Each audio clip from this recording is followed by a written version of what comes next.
Bu yıl 4. ayının 5'i bizden Şarkı Türkistan'ın Kaşqa'ga bağlıq, yani hazır Kızılsu, Abdurrahman Oblastı'na bağlıq bir yer. Barında yüz bergen Xitayning zulmüne karşı haqqani talabda bulungan Zeyn'din Yusuf başçılığıdaki bizim münevverlerimizi qarta Xitay diktatör hakimiyeti nurgun askeri kısımlarına işq selip qanlıq bastırğanlığının 27. yılı. Barın vakası o nime için ortaya çıktı? Bunun sebebi nime? Asli Barın vakasının meydana çıkışındaki sebep şu tarihten beri Şarkı Türkistan halkıya şu meyli Mençin hakimiyeti ya ki Mancu Xitay hakimiyeti ya ki keyinki Kuomintang hakimiyeti, keyinki bu komünist hakimiyetinin şu Şarkı Türkistan'da yürgizgen demek müstemlikçilik siyaseti, Şarkı Türkistan halkının sümürüz siyaseti, Şarkı Türkistan halkının özü dini itikat, onadaki milli örf adet, milli kimliğini yok kılıp taşlaş, ona asimilasyon yolu bilen Şarkı Türkistan halkının Xitaylaştırışından ibaret. Bu adaletsiz siyaseti bolup mu Şarkı Türkistan halkının de yürgizgen planlık tuğutlu çekles siyaseti. Şu Şarkı Türkistan'ın münevver yaşları Zeyn'dir Yusuf başladı. Şöyle karşılık göğüstüm, şundan oturustam tokunuş meydana gelip bu kanlık kırgınçılık meydana geldi.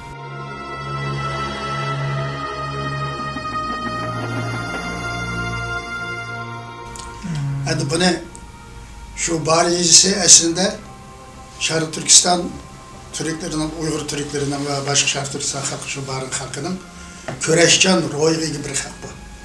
50. yıllarımı bir yerde şu üzerine qoğdaş zulüm karıştırıcı bir hareket olan onun bastırılgan.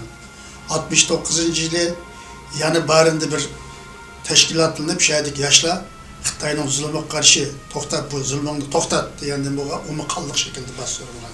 Demek barın halkı da özünün hak hukukunu, özününki milli iradesini namayış kılışından ibaret, zulümge baş egmeslikten ibaret bir cesaretlik ruh mevcut bulup gelgen bir halk.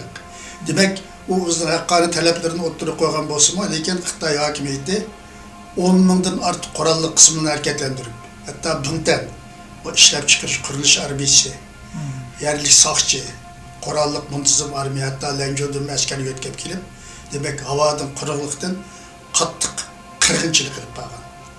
Yani bunun kırgınçılıkını bu derecesini şuna bu şu zamanki Uygur Abdülrahim'deki şucisi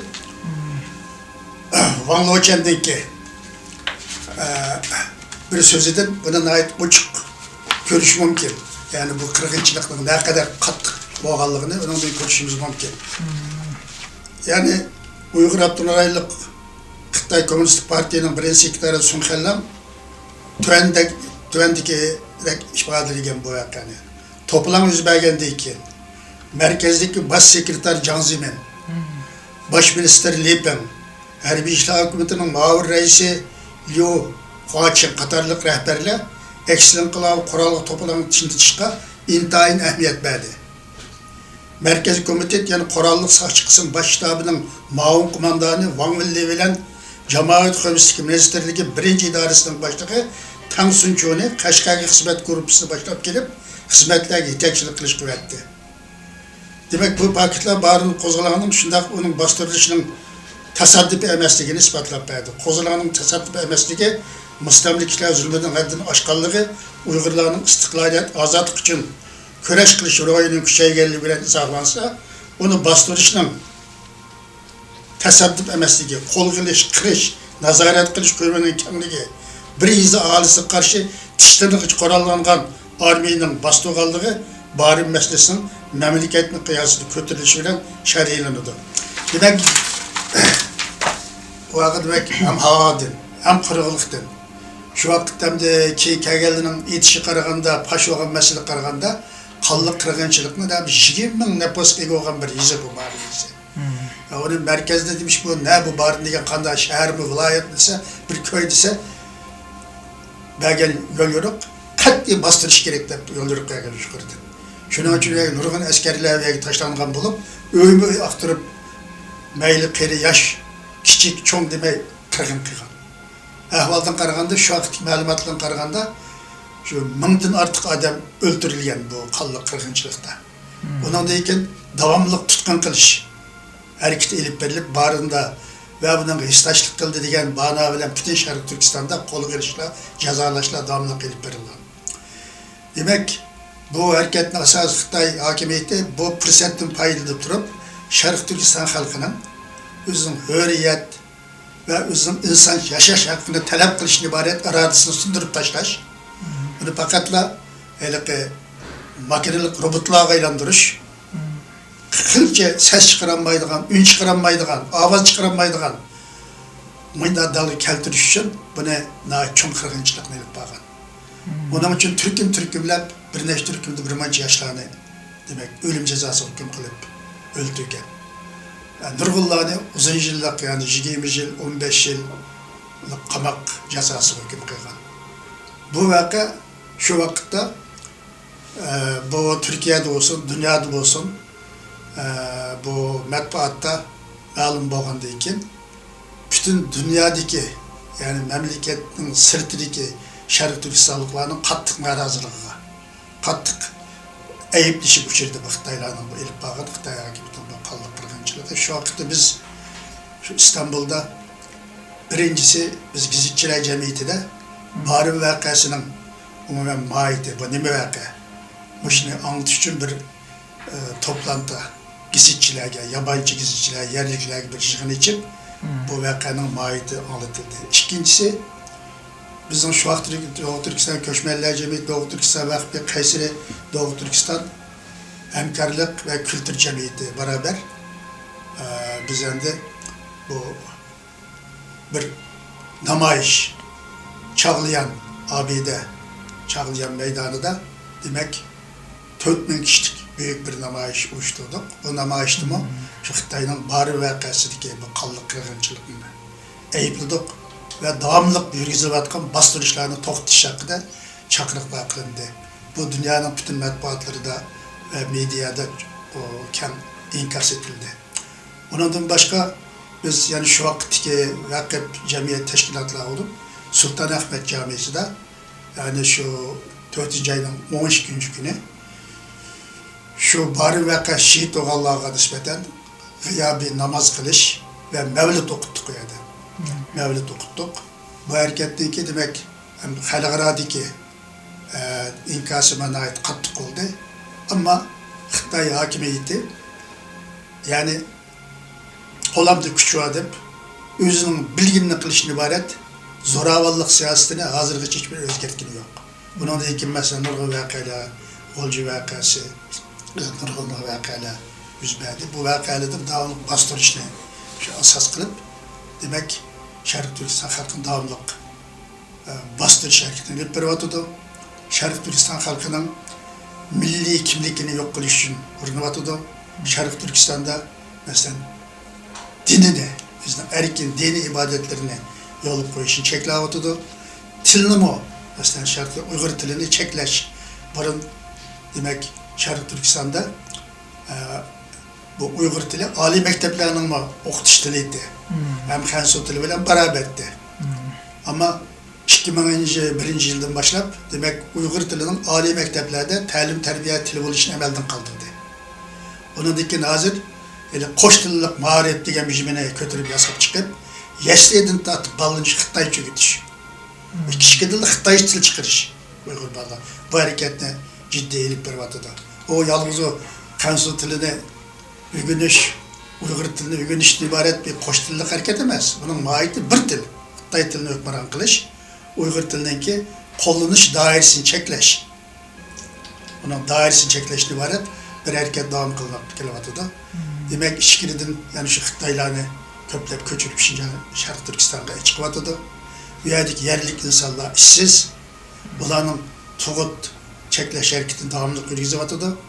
Demek bari vakası bu kallık ve kırgınçılık ile ayaklaşkan bolsunmu ama Şarkı Türkistan halkının bu adaletsiz, bu özü zoravan siyasetine karşı demek hareketi, tepkisi, narazılığı, onun karşı küreş kılış ruhu hiçbir zaman ölmeydi. Bu ruhtan Şarkı Türkistan halkı herkes vazgeçmeydi. Bu Xitayning bu ham xiyali, şu adamlarni öldürüş yolu bilen ben bu milletni mahkum kılıp nima desem ma'qul deb mağdagan, bir tal unumi chiqarilmaydigan, o'sha hayvonlarga aylantirmagan, tayoq bilan o'sqiyak mana shu qilmaydigan bu mumkin emas. Hozirgi dunyoda mumkin emas. Shuning uchun bu Xitoy hokimiyati o'zining bu siyosatini o'ylab kirish kerak. Vay bu oldu deb shu yo'q bishmanlar chiqarib Sharq Turkistonda shu Sharq Turkiston terroristleri, asabiy islomchilar, milliy bölgünçiler deb uch shaharni ko'tarib, yerli xalq mayda betnamlarni chaplab davomli bostirish harakatini hozirgacha olib boryapti. Bunun akıbeti hiçbir zaman bunun hayırlı olmaydı. Bu demek mühimi özünün başta Abdülnurayın ismi. Abdülnurayın degen özünün iç kişilerin özü başvur işte engel. Yani hiçbir zaman Abdülnur'un hukuk icra kılınmadı. Deshlab şu kurulgan vakti 5-3 ay içinde bir şekil bilen organlarının mesullerini, millilerini çıkarıp koyup Uyghur çıkartını üstüge çıkarıp Xitay çıkartını aslı düşüydü. Bunun için bara bu Abdülnurayın degenin ilki kanundaki neslinin hemmisi boştulup tamamen o kurup bir gapga aylanıp kaldı hazır. Yani mesela bütün bizim memleketimizin siyasi cihetteki itibariyle da asası hukuk kanunun kolunda. Hatta vilayet, nahiye, yizak kadar bütün sekreterler şular aşılan kolunda. Bunun için memur hakimiyetinin köpeğiniş yolunun kolunda. Demek Uygurların yani Abdülnur hukuku, bizim iç kişilerin öz başka bir hukuku diyen demeden söyleyiş mümkün emez. Bunun söz açıklarını mı? Onu mu eksten kılapçı, teröristler cezalar oturuyor. Mesela İlham Tohti. Onun Beijing Milletle Üniversitesi'nin okutkucusu. Onun hiçbir sözü de Xitay'ı ben parçalayayım, müstakil olayım diyen gap yok. Şu belgen Abdülnurayın hukuku icra kılınsın. Milletler kemsitilmesin. Xitay halkında qanday hukuk olsa bizim Uygurlardan şu hukuk olsun, eşit, beraberlik olsun, tenglik olsun. Şu kanun bilen başvurulsun. Ben parçalap ayrım müstakil kılışını istemeyim. Muşi degen gep için mi onu yapıp milli bölgünçe bir edip onu ömürlük hapis cezasına hüküm kılıp onu Ürümçi zindanda tutup atadı. Bu onu bir çıraylı gapni alamışsa kiçikkina özüne arazılık olsun altırıp, öldürüp, kırıp kıysa bu iş bilen o Şarkı Türkistan'da muhkimlikten teşvik mi oluşu mümkün emez.